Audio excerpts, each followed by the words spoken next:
같은 경우는 뉴욕 자체를 글로벌 암호화폐 수도로 만들 것이다 라고 공식적으로 선언하면서 시장 안에서 기대감을 크게 불러일으키기도 했습니다. 네, 여러분 안녕하세요. 5월 13일 파이어 시황입니다. 자, 코인 시장의 분위기 최근에 굉장히 좋죠. 간밤에 비트코인이 추가적인 상승을 아쉽게는 만들어주지는 못했고요. 그래도 다른 알트코인들이 자리를 잘 지켜주면서 어제의 상승이 추가적인 하락으로는 바뀌지 않는 간밤을 보냈습니다. 일단 미국 증시 상황부터 간략하게 확인을 해보고 오늘 시장이 추가적인 상승을 만들어낼 수 있었던 이유에 대해서도 점검을 해보도록 할 텐데요. 자, 일단 다우, 나스닥, S&P가 모두 올랐습니다. 나스닥은 무려 4%나 급등을 했는데 이유는 역시나 미국과 중국의 관세 인하 덕분이었습니다. 어제 저희가 시황을 볼 때만 하더라도 이 소식이 나오지 않았었죠. 어제 오후 4시 정도에 소식이 속보를 통해서 전해졌는데 주말 사이에 이 제네바에서 미국과 중국의 이 고위급 인사들이 만남을 가졌잖아요. 이틀 동안 협상 진행을 했는데 긍정적으로 협상은 잘 마쳤어 라고 이야기는 했는데 정확히 어떤 내용들이 전해지는지가 공개가 안 됐었습니다. 다만 어제 한국 시간으로 4시에 그 내용이 구체적으로 전해졌는데 어떤 내용이었냐? 그거는 바로 미국이 중국을 향해서 30%의 관세를 그리고 중국이 미국을 향해서 10%를 관세를 매기겠다라는 거였습니다. 얼마 동안? 90일 동안. 그래서 기존에 미국은 중국한테 너네 145%의 관세를 내라고 했었는데 그거를 30%로 줄여줬고요. 중국은 미국 니네는 125% 했는데 그거를 10%로 줄여줬습니다. 여기서 중요한 건 for 90 days가 되겠습니다. 90일간 상호간 관세율 인하입니다. 그래서 90일 안으로 추가적인 협상이 불가피할 것으로 보여지고요. 베센트 재무장관 같은 경우도 더 큰 합의를 위해서 중국과 수주안으로 또 만나서 협상을 이어가겠다라고 이야기를 했습니다. 그리고 트럼프 대통령이 오늘 기자회견을 통해서 이 중국과의 만남 어떻게 평가했는지도 궁금하시죠? 많은 말들을 내놨는데 간략하게 한 줄로 이렇게 정리를 해보겠습니다. 이번 협상에서 가장 중요했던 건 중국 시장의 개방이다. 그리고 나는 주말에 시진핑과 통화를 할 것이다. 이렇게 이야기를 했습니다. 그래서 시장 일각에서는 단순히 관세를 통해서 미국을 되살리는 차원을 넘어서 아예 중국의 시장을 개방시키는 게 트럼프의 목적 같다라는 평가도 있습니다. 한마디로 미국 기업들이 중국에 더 깊이 들어가기를 원하는 것 아니냐라는 분석들도 있는데 일단은 트럼프가 어떤 생각을 가지고 이렇게 미중 치킨 게임을 이어가고 있는 것인지 시장 상황을 계속 지켜보는 게 중요할 것 같고요. 일단 오늘은 해당 이슈와 함께 미증시가 일제히 급등한 채 마무리를 지었고요. 미국에서도 이 중국향 비중이 높은 기업들이 엄청난 가격 상승을 보였습니다. 대표적으로 중국에서 물건을 많이 떼다가 파는 아마존 같은 경우도 8%나 올랐고요. 아이폰의 90%가 중국에서 제조되고 있는 애플 같은 경우도 6%대 급등 흐름을 보였습니다. 자, 시장의 분위기가 이렇게 긍정적이었는데 코인 시장의 분위기는 어땠냐? 제가 이거 어제 몇 시에 나왔다 그랬죠? 어제 오후 4시에 나왔습니다. 그 말인즉슨 뭐냐면 이미 코인 시장은 해당 이슈를 어제 다 반영했다라는 게 될 것 같아요. 그래서 어제 비트코인이 추가적인 가격 상승이 나오면서 10만 5천 달러 선까지 올라가는 모습을 보였고요. 그 뒤로는 알트코인에게 조금 자리를 내주면서 비트코인은 가격 횡보가 이어지고 있습니다. 어제 급등했던 알트코인들이 여러 개가 있었는데 이제 코인 시장의 상황도 좀 점검을 해보도록 할게요. 자, 일단 아서 헤이즈 같은 경우는 이렇게 이야기를 합니다. 미국과 중국 간의 무역 전쟁이 진정되면서 암호화폐 시장 안에 낙관론이 커지고 있어서 아서 헤이즈 같은 경우는 모든 것을 사라, buy everything 이라고 글을 남겼습니다. 1분기까지만 하더라도 시장 안에서의 보수적인 관점을 유지하고 있었던 아서 헤이즈도 이 무역 간의 긴장이 완화되면서 위험자산 선호 환경이 만들어졌다라고 글을 쓰면서 비트코인을 포함해서 뭐든지 사라라는 글을 긍정적으로 남겼고요. 그리고 또 뉴욕 시장 같은 경우는 뉴욕 자체를 글로벌 암호화폐 수도로 만들 것이다 라고 공식적으로 선언하면서 시장 안에서 기대감을 크게 불러일으키기도 했습니다.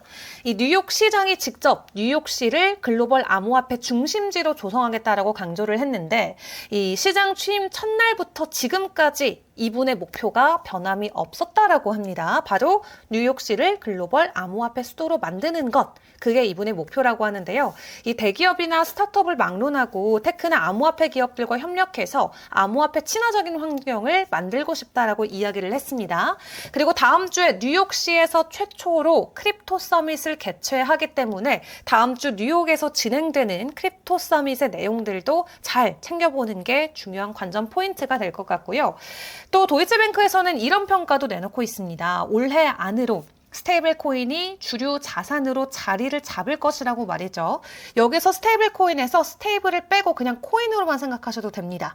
스테이블 코인과 코인을 우리가 굳이 분리해서 생각할 필요가 없어요. 물론 스테이블 코인을 통해서 직접적으로 우리가 현물에서 수익을 얻는 건 아니지만 그만큼 외부 시장에 코인이 노출된다라고 생각을 하시면 되기 때문에 그냥 코인 시장 자체가 올해 주류 자산으로 자리 잡는다. 사실 비트코인 같은 경우는 이미 전 세계 자산 시가총액의 5위, 6위권의 이름을 올리면서 이미 주류 자산이 됐긴 했지만요. 다른 알트코인들 또한 시장 안에서의 인지도와 확산세가 올해는 더욱더 가속화될 것으로 기대가 되고 있습니다. 그리고 또 다른 호재 중에 하나는 이 코인베이스의 S&P 500 편입 소식도 있겠습니다. 공식적으로 현지 시간 19일부터 코인베이스가 S&P 500 지수에 편입이 되는데요. 지금 S&P 500에 편입되는 기준은 단순히 시가총액만 크다고 넘어가는 건 아니에요. 원래 나스닥에 있다가 S&P 500으로 편입이 되는데 제가 세부 기준을 이렇게 좀 작성을 해봤습니다. 어떤 조건들이 갖춰져야만 S&P 500으로 넘어갈 수 있는지를 적어놓은 건데요. 뭐 거래량 같은 경우도 당연히 충족이 되어줘야 되고요. 미국에 본사를 둔 기업이어야 하고 그리고 최근 4개 분기 중 최소 1개 분기는 순이익 흑자가 나와야 되고 뭐 유통 주식 같은 경우도 전체 주식의 50% 이상 등등등 여러 가지 세부 기준들이 있습니다. 근데 해당 기준을 충족을 한 코인베이스는 처음으로 S&P 500에 입성을 하게 되는데 사실 코인베이스가 뭐 S&P 500에 편입되는 게 뭐 무슨 의미가 있냐라고 생각하실 수도 있지만 이건 암호화폐 산업이 미국 주류 금융시장에 편입되고 있다라는 상징적인 사건입니다. 코인베이스가 그래서 실시간으로 적어놓은 글도 굉장히 웃겼어요. 이 메인 계정에 가면은 본인들이 심지어 상단에 고정을 해놨습니다. 이 글을. 사람들은 이야기했지. 그들은 너를 처음에 무시하고 그 다음에 그들은 너를 향해 웃을 거고 비웃을 거고 그리고 그 다음에 그들은 너를 향해서 싸움을 원할 거다. 그 다음에 그들은 너를 S&P 500에 추가할 거다. 이게 지금 코인베이스가 걸어온 길을 좀 유머스럽게 적은 것 같습니다. 처음에는 암호화폐 거래소 말 그대로 시장에서 무시를 당하고 비웃음을 사기도 하고 혹은 누군가는 기존 특히 금융권들에서는 fight back 하는 같이 맞서 싸우길 원하는 그런 모습을 보이다가 이제 코인베이스는 가치를 인정받고 S&P 500에 편입이 되는 최초의 암호화폐 거래소 상장주가 됐습니다. 자, 이만큼 시장 안에서 이 크립토, 디지털 자산이 자리매김하고 있는 위치가 굉장히 커지고 있음을 우리가 느껴볼 수가 있겠고요. 여러 가지 좀 호재성 이슈들과 함께 시장 안에서의 자금 흐름도 지금은 굉장히 긍정적으로 진행이 되고 있습니다. 암호화폐 ETF 연간 기준으로 600억 달러의 자금을 유입시켰다라고 합니다. 집계 이후에 지금은 사상 최대치의 기록을 보여주고 있는 상황인데요. 이 코인쉐어스가 매주 공유하는 위클리 크립토 ETP 인플로우를 함께 확인을 해보시면 주간 단위로 이 디지털 자산 펀드의 보고서 내용이 굉장히 긍정적으로 차트가 그려지고 있는 걸 체크를 해볼 수가 있겠습니다. 특히 지난 3주 연속으로 코인 시장 안으로의 유입세가 강하게 나오면서 비트코인의 현물 가격까지도 함께 끌어올리는 데 힘을 보태주기도 했고요. 시장에서는 어제 오늘 있었던 미중 관세 합의 소식이 사실 비트코인보다는 주식시장에 더 유리할 수 있다라는 분석을 내놓고 있습니다. 이건 뭐 우리가 아쉬워할 소식이라기보다도 하나의 더 강한 호재로 봐야겠죠. 주식 같은 경우는 이런 외부 변수에 의해서 급등과 급락을 보이는 반면에 우리는 우리만의 펀더먼털, 우리만의 내재 가치로 가격 상승이 일어나고 있기 때문에 오히려 역발상으로 이거는 우리한테 더 긍정적이다라고 생각을 해볼 수가 수가 있겠습니다. 사실 이 부분은 제가 어제도 시황 때 여러분들한테 말씀을 드렸던 부분이에요. 미중 관세 어떻게 협상 나올지 모르지만 그 결과를 놓고 우리 시장은 주식보다 덜 민감하게 반응할 거다. 왜냐면 우리는 시장 안에 있는 이 유동성 때문에 가격 증가가 나오고 있고 자체적인 펀더먼털 때문에 오르는 것이기 때문에 생각보다 미증시보다 강하지 않을 수 있다라고 말씀을 드렸는데 제가 먼저 말했거든요. 그리고 오늘 새벽에 이런 기사가 외신에 올라왔습니다. 같은 관점으로 시장을 풀이를 한 거죠. 자, 그리고 밑에 가지고 온 차트는 이 금값과 비트코인 그리고 달러 인덱스의 움직임을 보여주는 겁니다. 해당 글에서는 어떻게 풀이를 하고 있냐면 지금 미중 무역 협상으로 인해서 비트코인이나 금과 같은 희소 자산보다는 주식시장이 더 직접적이고 즉각적인 수혜를 입고 있다라고 분석을 하고 있습니다. 왜냐하면 수익관세 인하는 기업의 매출 증가와 이익률 개선과 맞닿아 있기 때문에 주식시장에 더 유리한 환경을 조성한다라고 분석을 하고 있습니다. 실제로 관세 합의 발표 이후에 금 가격 같은 경우는 오늘 3%나 넘게 하락을 했거든요. 근데 그에 비해서 비트코인의 가격이 물론 고점 대비 어제 고점 대비 좀 떨어지긴 했지만 금처럼 급격한 하락을 보이지는 않았다라는 면에서 위험 자산의 측면으로서도 수혜를 받아가고 또 안전 자산의 측면으로도 수혜를 받아가는 굉장히 긍정적인 위치에 올라와 있는 모습을 확인을 해볼 수가 있었습니다. 자, 그렇다면 지금의 차트 모습은 어떨까요? 일단 말씀드렸던 것처럼 여기 길게 윗꼬리 달고 10만 5천 달러 찍고 지금 비트가 내려온 상황인데 지금 시가총액이 그렇기 때문에 고점 대비 700억 달러 정도 증발이 됐습니다. 그리고 온체인 지표 같은 경우도 지금 과열 구간에 대한 시그널들이 나오면서 매도 압력이 조금은 높아지고 있는 상황이거든요. 그래서 비트코인의 단기 변동성에는 주목을 해보시는 게 중요할 것 같고 다만 단기적인 관점이라는 거를 체크를 해보셔야 됩니다. 장기적으로 여전히 비트코인 굉장히 긍정적이고 무엇보다도 한 대형 고래가 어떤 식으로 글을 적었냐면 본인이 예상했던 대로 지금 비트코인이 10만 2천 달러까지 하락을 했는데 나는 롱 포지션 규모를 1억 3천억 달러로 더 늘렸다. 그리고 지금이 바닥이라고 확신한다. 곧 비트코인은 신고점을 경신할 것이다. 이렇게 글을 적었어요. 지금 구간에서 무려 1억 3천만 달러를 롱 포지션 규모에 배치를 했다라고 합니다. 그만큼 추가 상승에 대한 자신감이 있다라는 거겠죠. 자, 그렇다면 파이어 차트가 우리한테 제시하고 있는 시장의 방향성은 어떨까요? 파이어 차트로 넘어가서 시장 상황도 함께 체크해 보겠습니다. 네, 일단 비트코인의 도미넌스는 더 떨어졌습니다. 64%를 넘겼던 비트코인의 도미넌스 어느덧 61%까지 내려와 있는 상황이고요. 지금 지난 1시간 동안 전반적으로 시장 안에서는 가격 하락이 좀 강해진 모습이고요. 파이어 스코어 같은 경우도 67%가 추가적인 하락을 예시를 하고 있습니다. 보조 지표만 놓고 봤을 때도 일단은 숏에 대한 시그널들이 조금 더 강하게 나와 있는 반면에 4일 추세로 보는 장기 추세 라인 같은 경우는 90%의 종목들이 상승을 할 수 있을 것이다 라고 전망을 하고 있습니다. 한마디로 조금 더 긴 호흡으로 봤을 때는 여전히 시장의 긍정적인 상승이 예상이 되고 있지만 단기적으로는 좀 고점 대비 차익 실현 매물이 나올 수 있겠다 이렇게 생각을 해주시면 될 것 같습니다. 자, 그렇다면 파이어 차트에서 비트코인 가격 볼까요?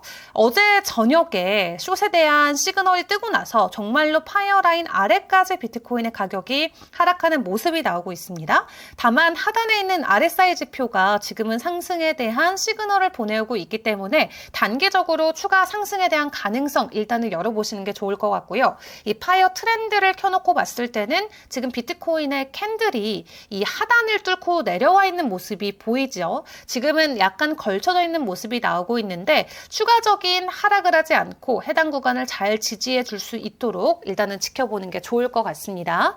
자, 이렇게 혼자 차트 공부하는 게 어렵고 내가 실시간으로 시장 분석하는 게 어렵다 하시는 분들은 파이어 차트를 통해서 굉장히 간편하고 쉽게 지금 내가 어디에 위치해 있는지를 파악을 해보시는 게 굉장히 좋을 것 같습니다. 댓글에 이 카카오를 통해서 여러분들이 문의를 할 수 있는 링크가 남겨져 있거든요. 이 차트가 궁금하신 분들은 해당 링크를 통해서 문의글을 작성을 해주시면은 저희 스텝께서 바로 답변을 아마 드리실 것 같아요. 그래서 혼자 고민하지 마시고 이 차트 분석 함께 도움 받아가고 싶으신 분들은 카카오 링크를 통해서 문의를 남겨주시면 되겠습니다.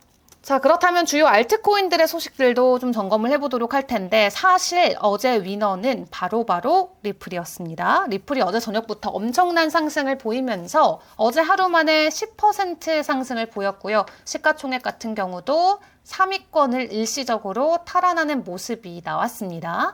전일 대비는 현재 시각 기준으로 현재 오전 11시고요. 3.8% 상승 그리고 주간 단위로는 16%의 상승을 리플이 보여주고 있는데 지금 리플 같은 경우는 차트의 모습이 어떠할지 파이어 시황 통해서 점검을 해보겠습니다. 네, 리플의 모습도 함께 볼게요. 리플 같은 경우는 파이어 라인을 돌고 있다가 이제 막 내려왔네요. 어제 저녁에 비트가 숏을 받았던 위치에서 리플은 홀로 롱을 받으면서 비트와 손바뀜이 나왔던 모습을 체크를 해볼 수가 있겠고요. 지금은 파이어 라인 아래로 내려와 있는 상황이고 RSI는 단기적으로 숏에 대한 가능성을 열어두고 보고 있는 상황입니다. 추세라인 같은 경우는 단기와 장기가 모두 상승을 가리키고 있는 가운데 아직까지는 이 중앙에 캔들이 잘 위치해 있는 모습이 나오고 있거든요. 채널을 타고 쭉 상승을 해줄 수 있을지 리플 3달러가 정말 고지에 왔다라는 분석들이 많이 나오고 있기 때문에